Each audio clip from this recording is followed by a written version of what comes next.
بسم اللہ الرحمن الرحیم۔ السلام علیکم ورحمۃ اللہ وبرکاتہ۔ الحمد للہ رب العالمین والصلاة والسلام علی سید الانبیاء والمرسلین، اما بعد۔ محترم ناظرین، آپ تمام کا استقبال ہے گلدستہ سیرت میں۔ جیسے کہ پچھلے ویڈیو میں نبی اکرم صلی اللہ علیہ وسلم کی مدینہ منورہ تشریف آوری کے بارے میں بہت ساری باتیں بیان کی گئی تھی۔ نبی اکرم صلی اللہ علیہ وسلم مدینہ منورہ تشریف لائے، مسجد کی تعمیر کی، آپ نے لوگوں کا حال دیکھا تو بہت سارے مسائل آپ کے سامنے آئے۔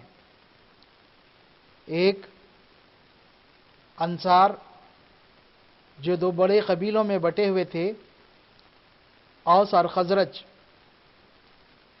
جن کے درمیان کئی مسائل پر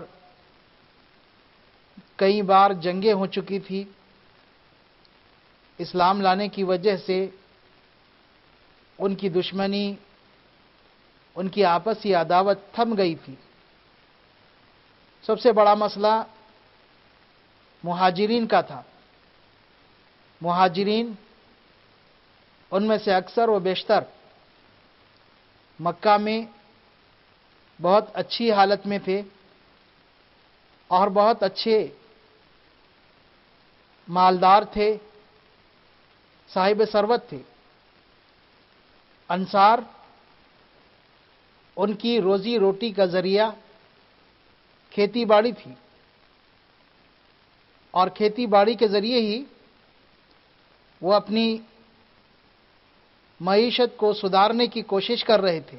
کھیتی باڑی کے کاموں کو صحیح طور پر انجام دینے کے لیے وہ مدینہ میں موجود یہود کے پاس سے قرضہ لیا کرتے تھے، اور یہود سود پر قرضہ دیا کرتے تھے، جس کی وجہ سے وہ سود در سود وصول کرتے، اور یہ لوگ مدینہ والے سود کے بوجھ تلے دب جاتے، اور پھر اس کے بعد یہود ان پر رعب جمانے لگتی۔ نبی اکرم صلی اللہ علیہ وسلم نے انصار کی یہ حالت دیکھی۔ مہاجرین مکہ سے آئے اور ان میں سے اکثر و بیشتر تجارت پیشہ تھے۔ مکہ سے آنے والے مہاجرین اکثر و بیشتر تجارت پیشہ تھے، اور انصار تجارت سے واقف نہیں تھے، بلکہ کھیتی باڑی ان کا پیشہ رہا۔ تو اللہ کے رسول صلی اللہ علیہ وسلم نے انصار اور مہاجرین کے درمیان بھائی چارہ قائم کیا۔ کیوں؟ اس لیے کہ مہاجرین مدینہ پہنچے، مدینہ میں ان کے رہنے کا ٹھکانہ نہیں، روزی روٹی کا کوئی ذریعہ نہیں، اور یہ بہت بڑی مشکل تھی۔ اس سے نمٹنا، اس کا حل نکالنا، یہ بہت ہی مشکل کام تھا۔ لیکن نبی اکرم صلی اللہ علیہ وسلم کی شخصیت ایسی پر اثر تھی کہ آپ صلی اللہ علیہ وسلم نے انصار اور مہاجرین کے درمیان بھائی چارہ کیا، اور انصار مدینہ والے مہاجرین کو اپنے گھروں میں پناہ دیے، اور پھر مہاجرین کے لیے ساری سہولتیں مہیا کرنے کی وہ کوشش کیا کرتے تھے۔ نبی اکرم صلی اللہ علیہ وسلم کے بھائی چارہ کرانے کے بعد بہت ہی عمدہ مثالیں ہمیں ملے گی انصار اور مہاجرین کی، کہ ایک انصاری صحابی نے نبی اکرم صلی اللہ علیہ وسلم کے ایک صحابی عبد الرحمن ابن عوف، جن کے ساتھ انہیں رکھا گیا تھا، جب عبد الرحمن ابن عوف ان کے ساتھ ہوئے تو انہوں نے پیشکش کی کہ میرا جتنا مال ہے اس میں سے آدھا تمہارا، میرا گھر آدھا تمہارا، یہاں تک کہ میرے پاس 2 بیویاں ہیں، ایک کو میں طلاق دے دوں گا، اس کی عدت گزرنے کے بعد تم اس سے شادی کر لینا۔ عبد الرحمن ابن عوف رضی اللہ تعالیٰ عنہ، انہوں نے کہا کہ نہیں، اللہ آپ کے اہل اور مال میں برکت دے، مجھے بس بازار کا راستہ بتا دیجیے۔ انہیں بازار کا راستہ بتایا گیا، وہ تھوڑا سا پنیر خریدے اور بازار میں بیچنے لگے اور پابندی سے بازار جانے لگے، اور اس کے بعد اللہ تبارک و تعالیٰ نے انہیں کافی برکت دی اور ان کا مال، ان کی دولت بہت زیادہ ہو گئی، یہاں تک کہ وہ مدینہ میں شادی کی۔ بلکہ ایک دور جب مدینہ میں قحط سالی تھی، عبد الرحمن ابن عوف رضی اللہ تعالیٰ عنہ 1000 اونٹوں کا تجارتی قافلہ لے کر پہنچتے ہیں۔ نبی اکرم صلی اللہ علیہ وسلم کے زمانے کے بعد کی بات، قحط سالی کا مسئلہ چل رہا تھا، لوگ پریشان تھے۔ عبد الرحمن ابن عوف رضی اللہ تعالیٰ عنہ کو عائشہ رضی اللہ عنہا کی جانب سے بات پہنچائی گئی۔ وہ کہتی ہیں کہ میں نے رسول اللہ صلی اللہ علیہ وسلم کو فرماتے ہوئے سنا کہ عبد الرحمن ابن عوف اچھلتے کودتے جنت میں داخل ہوں گے۔ عبد الرحمن ابن عوف رضی اللہ تعالیٰ عنہ کو یہ بات پہنچائی گئی تو وہ حضرت عائشہ رضی اللہ عنہا سے تصدیق چاہتے ہیں، کیا واقعی ایسا اللہ کے رسول نے فرمایا؟ جب وہ تصدیق کرتی ہے تو عبد الرحمن ابن عوف رضی اللہ تعالیٰ عنہ 1000 اونٹوں پر مشتمل قافلہ، جب قحط کا زمانہ تھا، مسلمانوں کی ضرورتوں کو پورا کرنے کے لیے وقف کر دیا۔ اللہ تبارک و تعالیٰ نے اتنی زیادہ برکت دی۔ جبکہ وہ مدینہ پہنچے تھے تو ان کے پاس کچھ نہیں تھا، اللہ کے رسول نے ایک انصاری صحابی کے ساتھ انہیں کر دیا تھا۔ ایسے ہی بہت سارے ہمیں مثالیں ملے گی جو بہت ہی اچھی عمدہ مثالیں، جو تاریخ میں ایسی مثالیں نہیں ملے گی۔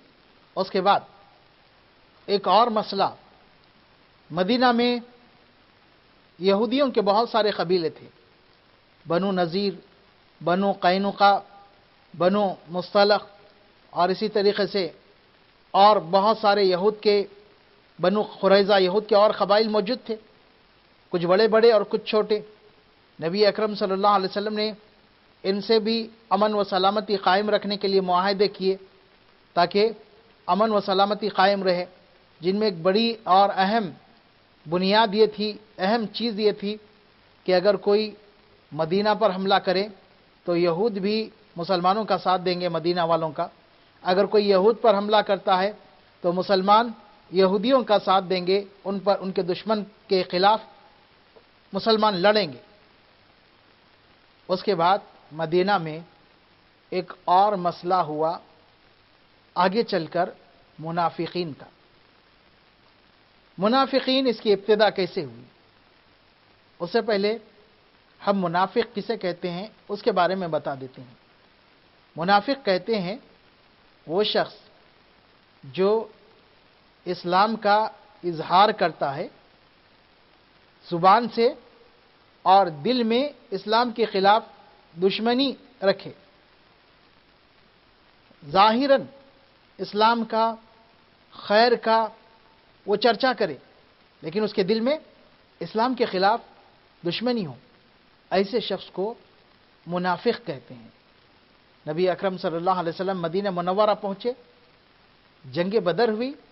جنگ بدر میں اللہ تبارک و تعالی نے مسلمانوں کو عظیم الشان فتح نصیب کی، جس سے مسلمانوں کے بارے میں ہر کوئی یہ جان گیا کہ مسلمان ایک طاقتور قوم ہے، بہادر قوم ہے، اور ان کا رعب و دبدبہ سب پر بیٹھ گیا۔ اب بہت سارے لوگ اور بہت سارے قبیلے صرف مسلمانوں کے رعب و دبدبے کی وجہ سے اپنے اسلام کا اظہار کرنے لگے، اپنے اسلام کا اظہار کرنے لگے۔ جنگ بدر کے بعد جب جنگ احد کا موقع آیا تو سب سے پہلا منافق شخص ظاہر ہوا۔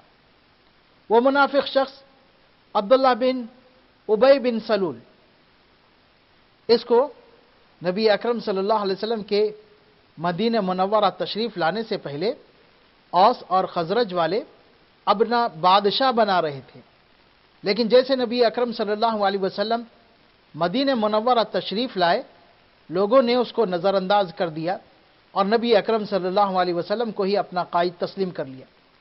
جس کی وجہ سے اس کے دل میں بہت سارا غصہ بھرا ہوا تھا۔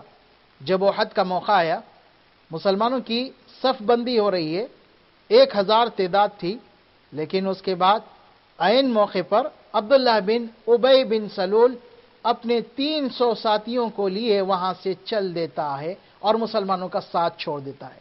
عبداللہ بن ابی بن سلول یہ سب سے پہلا منافق، اور پھر اس کے جتنے ساتھی تھے یہ سارے منافقین کہلائے۔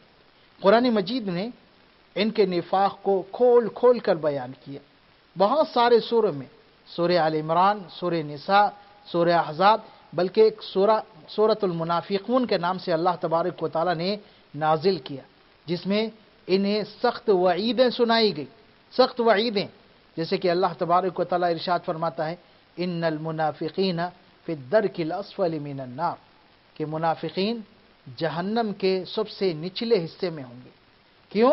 کہ یہ دغاباز، دھوکہ باز ہیں، یہ لڑنا نہیں چاہتے، جہاد کرنا نہیں چاہتے تھے، بلکہ جب بھی موقع ملتا مسلمان مال غنیمت حاصل کرتے، جنگ مسلمانوں کے حق میں ہوتی، تب وہ اپنے آپ کو مسلمانوں کا ساتھ، مسلمانوں کا ہمدرد ظاہر کرتے، لیکن جب جہاد کے لیے نکلنے کا مسئلہ آتا تو یہ مختلف بہانے بنانے لگتے، ہیلے کرنے لگتے۔ اللہ تبارک و تعالیٰ نے قرآن مجید میں ان کی اس عمل کی بہت زیادہ مذمت کی۔ تو یاد رہیں یہ عقیدے کے منافق تھے۔ اور کچھ لوگ ہوتے ہیں جن کے دل میں، زبان پہ بھی اسلام ہوتا ہے، دل میں بھی اسلام ہوتا ہے، لیکن ان کے عمل منافقوں والے عمل ہوتے ہیں، اس لیے ایسے لوگوں کو عمل کا منافق کہتے ہیں۔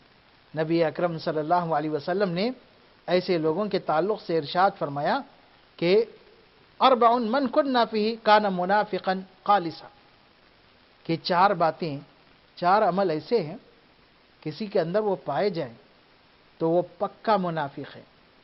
اس کے بعد آپ صلی اللہ علیہ وسلم نے ان 4 عمل کے بارے میں تفصیل ذکر کی۔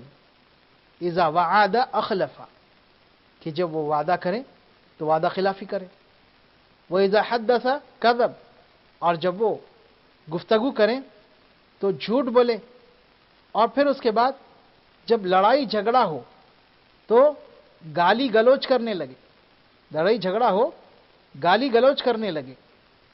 تو منافقین کی بہت ساری نشانیاں ہیں۔